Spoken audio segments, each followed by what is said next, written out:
naglalabas siya ng kanyang standard.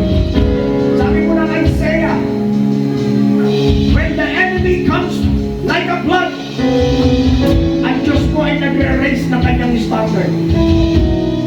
Mga anak ng Diyos, minamahal ng Panginoon, hindi lang ang Diyos ay gagawa sa ibabaw ng lupa. Gusto niya pag gumawa siya, kasama ka niya. At dapat mong maintindihan na ikaw ay may kapangyarihan.